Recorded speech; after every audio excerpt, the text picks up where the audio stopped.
Pinoy TV, let's go! Nagagawing hello. Good vibes, sama-sama, ride na tara na!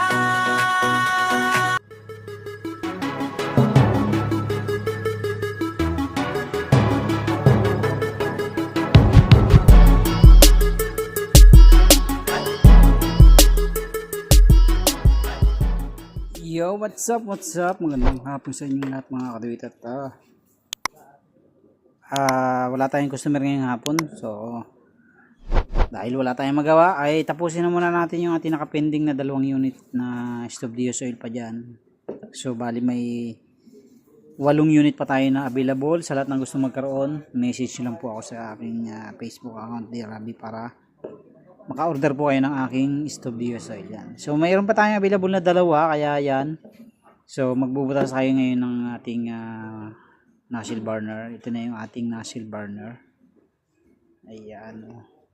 So naguhitan ko na. Ito na yung guhit natin.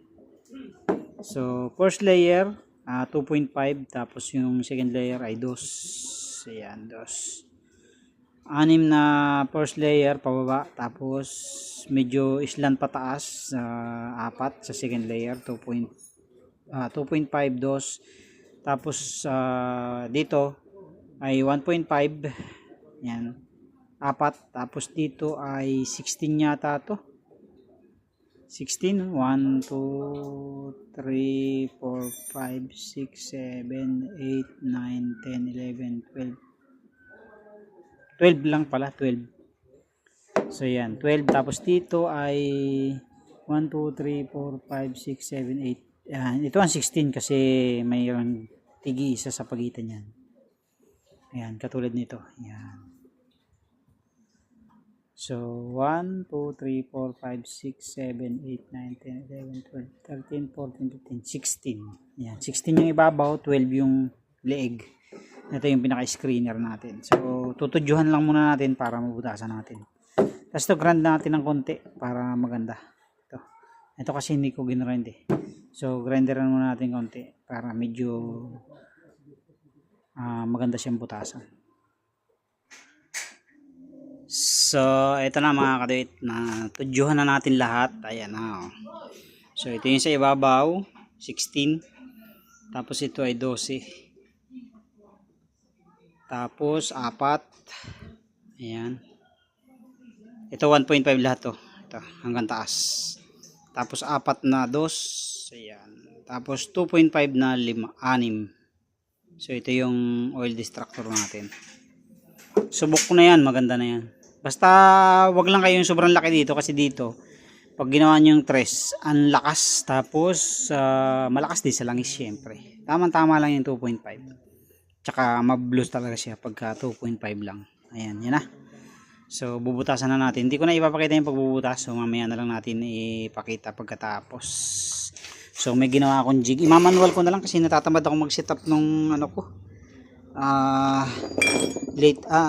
bench drill ko. So imamanual ko na lang nung aking drill. Ayan. So tapos ito yung ating mga ginagamit na mga drill bits, pati yung ating mga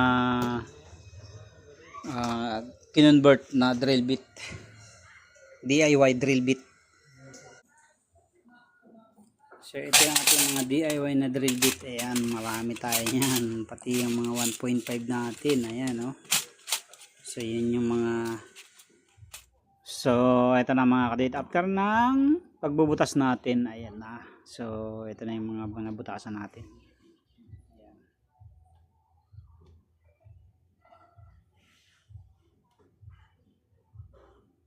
So 2.5, 2, 1.5, 1.5, 1.5. Ito pababa. Ito medyo island pataas ng konti. Ito ganun din. Tsaka ito. And then ito. Ayan. So yan na yung ating nozzle burner. Tapos ito yung isa.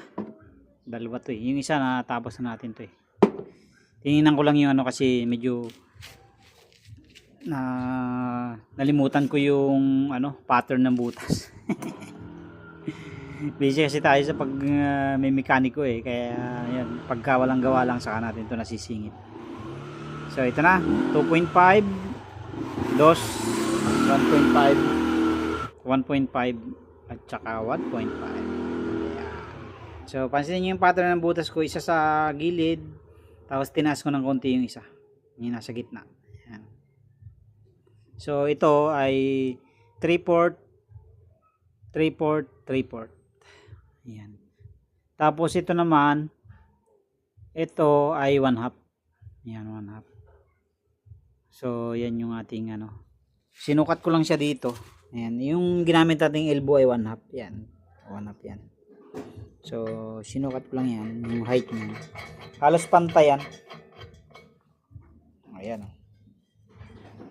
Halos pantay siya dito.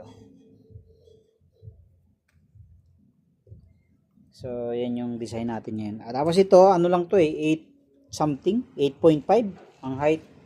So mas maganda kasi medyo mababa para mas malakas ang apoy. Pag kasi nag 9 kayo pataas, medyo ano na, mahina na yung apoy niya. Bago makalabas, medyo ano na, bawas na. Unlike nito, bigay na bigay talaga. Kahit 8 nga lang eh. 8. Pwede ring 8 yung height ng inyong burner. Tapos hindi na ako naglagay nung ganito, yung takip katulad ng nilalagay natin dati. Kasi hassle pa eh. Ang dami pa ng proseso. Ganun din naman. So ito, matibay pa kasi dati nilalagyan pa natin dito ng hinge eh. So ngayon, wala na. Kaya buo na yan.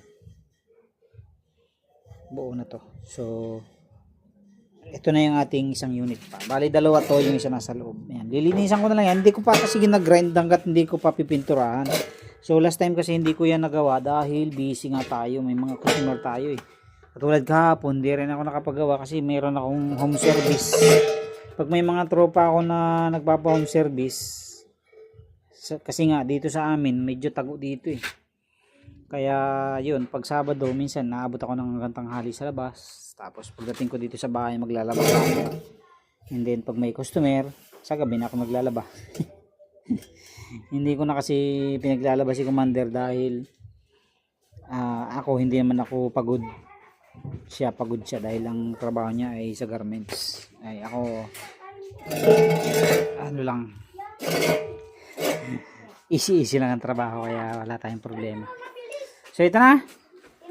So ito ibabalik ko dun sa ano natin, yung ating isang kalan dyan sa loob. Bali 8 ito. Ito ibabalik natin, ilalagay natin dun sa isa.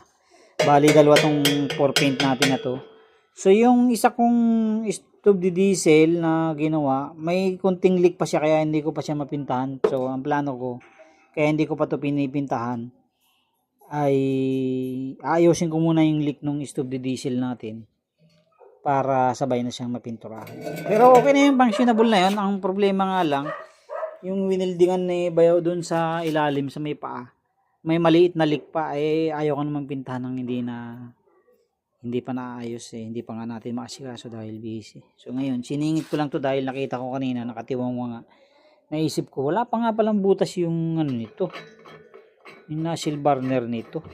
Mabutasan na nga muna bago ano ka ako. Kaysa sa ano, wala rin lang naman tayong ginagawa. May ginawa tayo kaninang Honda, ano bang pangalan ng motor na yun? Ibang ano eh, parang motopus siya, parang motopus. Parang Honda Click siya na ibang brand. So dinala dito kasi ibabiyahe doon ng Batangas. Ayaw umandar. Sabi nung may-ari, 1 linggo lang daw hindi ginamit. Hindi ako naniniwalang 1 linggo lang kasi tayo matagal na tayo nagagawa ng motor eh. So ayaw mandar, binaklas ko yung karburador niya.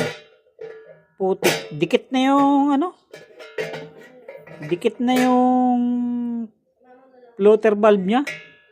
Kaya pala ayaw ng mandar.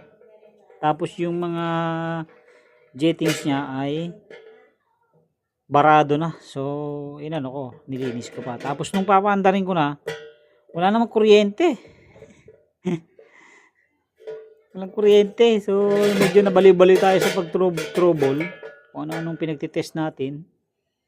So hanggang sa naisipan ko i-jumper yung, kasi ang base sa analysis ko yung walang kuryente, okay naman ang stator, okay ang CDI. So ang problema niya ayaw magbigay ng pulser. So pinalitan ko ng ignition coil, baka ako sira, ayaw pa rin. So yun nga, pulser nga. Tapos nung wala akong pampalit, ang ginawa ko, chinik ko yung continuity ng wire ng parcel to CDI. Pulser to CDI. Walang continuity. So, ginjumper ko. Pagka jumper ko, yun. Nagka-kuryente. Yun pala, parang kinikit lang ng daga sa ilalim. So, ginjumperan ko na lang ng wire. Yun, umandar na. Hindi na lang nasa Batangas. So, yun na. Ito na, oh. So, ganun lang ang buhay natin dito. Kaysa tumambay, di ba? Ako, ayaw ko kasi nang tumatambay lang. Ayaw ko nang itutulog ko lang yung bakasyon ko. Gusto ko maging productive pa rin kahit nandito lang sa bahay. Sayang kasi nanghihinayang ako kapag itutulog ko lang yung araw. So ito na, oh, yan. So yun na, kapag tinanggal na natin yung... Hindi na ako nag-grind dito kasi pag ginrind pa ito, nasusugatan. Mas mabilis pa rin kalawangin, mas mabilis maubos kapag ginrind pa. Kaya hindi na ako nag-grind. Yung iba ginagrind pa to. So sa akin okay na yung ganyang bear kasi mas matibay pa ganyan. So ito lang medyo ginrind ko kasi para magpantay yung bubutasan natin. So yan, ito pa yung isa. So yan, ito yung isa. Okay, yun lang mga kadoy. Thank you very much. God bless po sa inyong lahat. Sa lahat ng mga gusto magkaroon ng stove diesel oil natin. So i-discount ko na to kung dito lang. Less than 2.5 na natin ibibigay itong mga unit natin para kahit pa paano makabenta tayo, and then at the same time ay maka-discount din kayo ng konti sa akin para kahit pa paano meron pa rin akong konting tubo. Okay, thank you very much. God bless po sa inyo lahat. Maraming salamat sa inyong patuloy na support at panonood sa ating mga video. Thank you very much po. God bless po.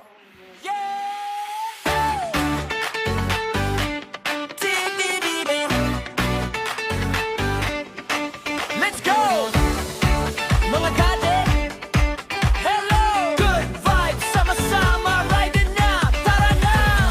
Pandemic ang simula, di ay ang sandata. Motor ang paborito, ayusin walang biro. Kaya di ka matuto, tips na siguradong toto. Bawat vlog may aral, good vibes sa lahat. Hey, katuwid na hati-hati di saya. Ride, repair, upgrade pa sa mong tropa. Hey, katuwid na hati-hati di saya. Ride, repair, upgrade pa sa mong tropa. Dahil secret shop ang bahay, service na maaasahan.